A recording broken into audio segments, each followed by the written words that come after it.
Thank you so much, Natalia. Good afternoon, everyone. It's a pleasure and honor to be with you again and the group from Russia.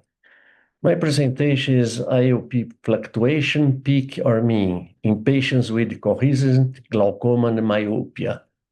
What matters most in glaucoma progression?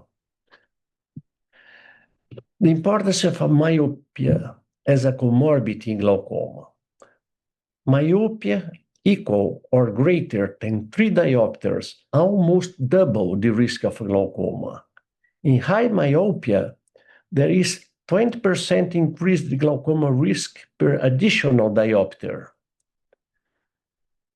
There is also increased structural susceptibility, longer axial length, thinner retinal nerve fiber layer, tilt disc, and the lamina cribrosa changes increase the vulnerability of the optic nerve to IOP. Diagnostic challenges. In highly myopic eyes, standard normative database may lead to underdiagnosis or misclassification. Myopic disc mimic glaucoma. OCT and visual field interpretation are less reliable, and progression are different.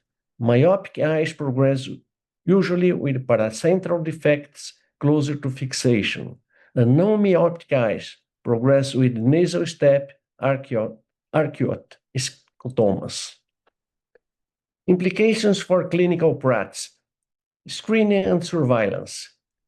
Patients with moderate to high myopia should be monitored more closely for glaucoma with more frequent checkups, including IOP measurements, optic disc imaging, and visual field testing. Management strategy.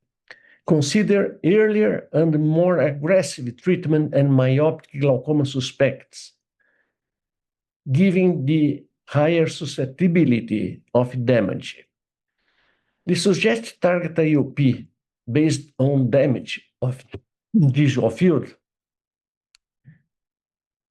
in mild glaucoma is from 15 or less to 17 and so on. But when there is myopic patient with more myopia than or equal than 3 diopters, you should target the lower target pressure. But this is a good question, I think, because it has been not answered. Which is now the status quo in glaucoma? Glaucoma remains the leading cause of preventable reversible blindness. At the Mayo Clinic, 2014, 15% of patients treated for glaucoma became blind on average, 20 years of follow-up.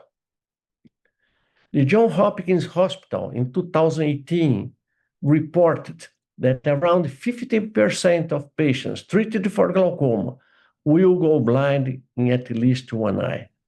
To have an idea about what this percentage represents, you can compare to play Russian roulette. It's the same chance of die if you practice Russian roulette with a revolver or a weapon with 6, 7 places and 1 bullet, then be blind from glaucoma. Unfortunately, it's not possible to estimate the chance of maintaining a person's vision once they have been diagnosed with glaucoma. This was written in Glaucoma Foundation 2017. One of the biggest gaps in understanding glaucoma is that we really don't know what is happening in terms of intraocular pressure during the day. Professor Robert Weinert, 2022, isn't it absurd to manage glaucoma with a single measures of IOP? That the status quo in glaucoma is unbelievable. We are in 2025 and haven't not been changed. Intraocular pressure is the cardinal modifiable risk factor for glaucoma. However, it's often insufficiently assessed in clinical practice. Typically, IOP is measured only once during a brief 5-second test, and this is done infrequently, such as every 4, 6, or even 12 months. The peak IOP is considered the most critical risk factor for progression of glaucoma, surpassing mean and fluctuation, even in eyes with low mean IOP.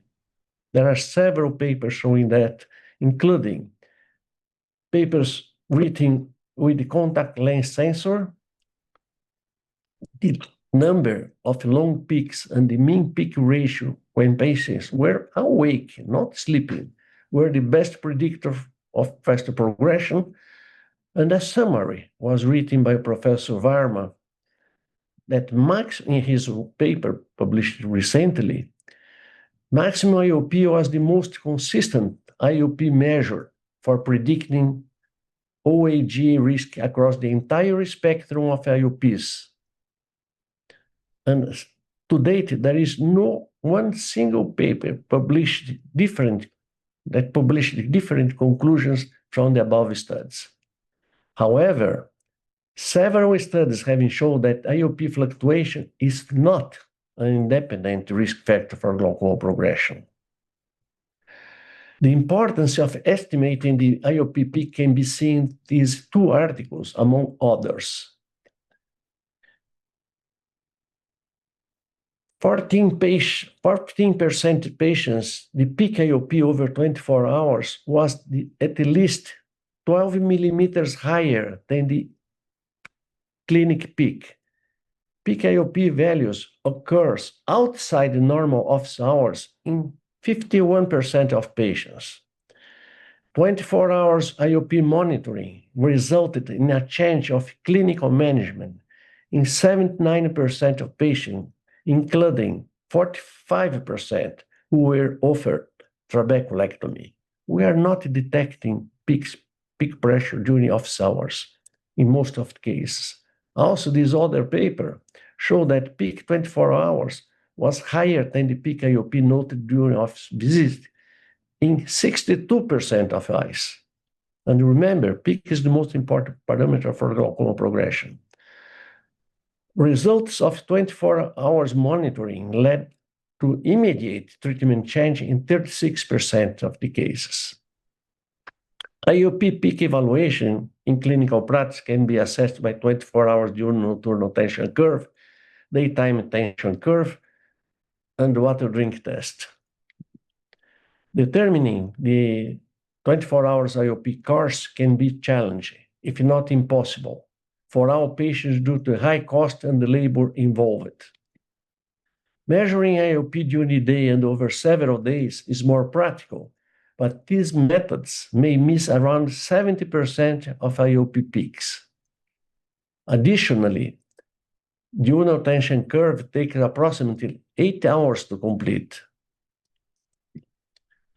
Among all the methods, the water drink test is a cheap, feasible, and easy to perform compared to others estimated IOP peak in clinical practice. And this is supported by several papers. At least 12 papers show exactly the same. And how to perform the water drink test? IOP is first measured before the patient drinks 800 ml of water in 5 minutes. Then the IOP is measured 3 times at 15 minutes intervals. And the highest value recorded is considered the peak IOP during the water drink test. If the IOP remains high or continues to rise at the 45 minutes mark, additional IOP measurement are recommended. I'd like to emphasize that this test is not used for diagnosis. It's used to evaluate the profile of the intraocular pressure or the homeostasis of the intraocular pressure. IOP peak values during the water drink test are reproducible. For a test to be valuable, it must provide consistent result that can be replicated and compared in longitudinal studies. Medina study performed 3 water drink tests 1 week apart at 3 different times of the day, and Babic performed 2 water drink tests 4 months apart. In 80% of the patients of both studies, there is no difference greater than 2 millimeters between the IOP peaks. It's important to know the correlation between the peak and the severity of the glaucoma. As you can see here, the right eye of the patient has more damage than the left eye. The baseline pressure of both eyes are very similar, 15 in the right and 13 in the left.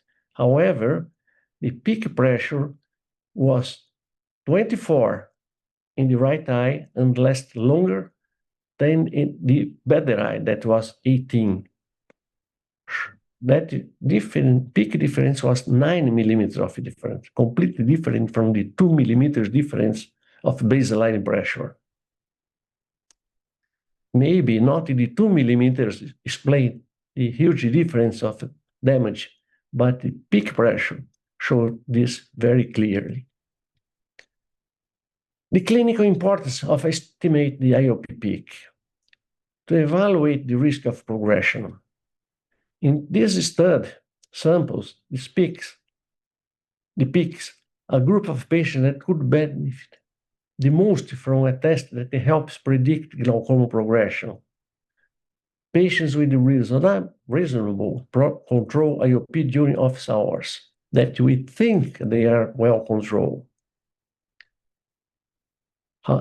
But higher IOP peaks during the water drink test were predictive of future visual field progression. The average and peak IOP during office hours over the same follow-up period were not significantly associated with progression. That's a big difference. This slide shows the Cox proportional hazard regression model depicting the survival rate of each group based on intraocular pressure peak during water drink test. As expected, the higher the peak, the higher the rate of progression. This study showed that for patients with IOP less than 18 millimeters of mercury during the office hours, those who had a peak of more than 18 were found to have a twofold increased risk for progression compared to those who did not during the water drink test. This presentation by Felipe Medeiros of his study, PACE study, showed that peak over 18 millimeters of mercury during the water drink test was the most significant risk factor for glaucoma progression among all the risk factors that he analyzed. To evaluate the risk of developing glaucoma, this patient presented with the same size disc in both eyes, but the ring is thinner in the right eye than the left eye. And the IOP baseline pressure is similar. However, the peak pressure is higher in the right eye and lasted longer than the left eye. So the likelihood of a suspicious eye being glaucomatous or to convert into glaucoma increases when presenting higher IOP peak. This is called likelihood ratio. To evaluate the needs to have the glaucoma treatment adequately changed. Look at this patient, 56 years old, Caucasian, treated with timolol and dorzolamide, pressure of 16, in the range of his target pressure.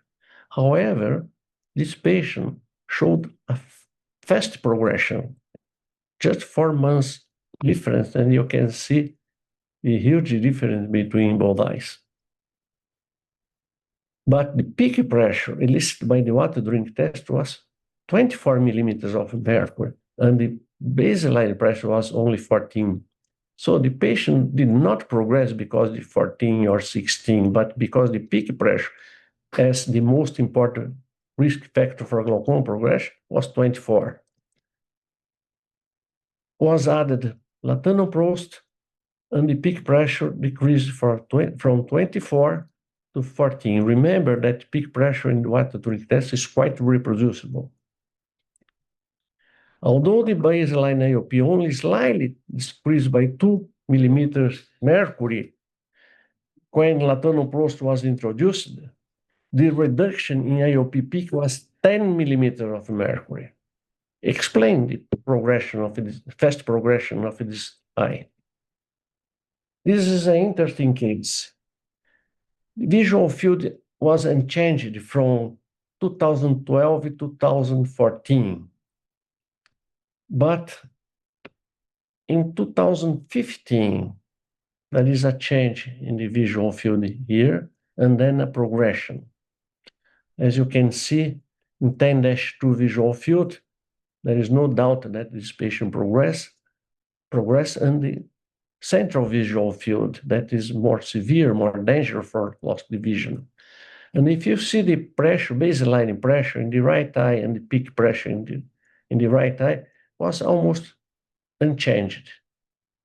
But in the left eye, where there was a progression, the baseline pressure was almost unchanged, 13, 12, 12, 14, but the peak pressure increased to 24, from 16 to 24. And that may explain the progression.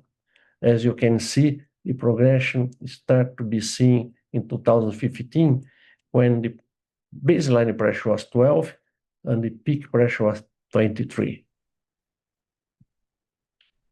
It's important to note that a stable visual field does not necessarily indicate stable disease or guarantee the effectiveness of current treatment. To assert this, it's crucial to keep the intraocular pressure peak unchanged in relation to its value during the disease's stability phase. We usually hear that the patient has stable disease and we don't need it to change anything. Wrong. If the disease is stable and the peak pressure is stable, it's okay, I agree. But not if the peak pressure is going up. This is very interesting, and it belongs to the status quo of glaucoma. Presidential Symposium, World Glaucoma Congress, 2021. Professor Pascali, in concluding remarks, said, most of the time we don't know what is causing progression. If we don't know what is causing progression, how can we stop? And this case illustrates this stage of knowledge. I received this email conversation between two professors of the prestigious university in the United States, Professor Leon and Professor Felipe. Hi, Felipe, 83 years old lady with severe normotensive glaucoma, almost blind in the right eye and 1/3 in the left eye. IOP was 10 in the right eye and 7 in the left eye on maximum medical therapy. Total cup in the right eye, not near total cup in the left eye, and fast progression in the left eye.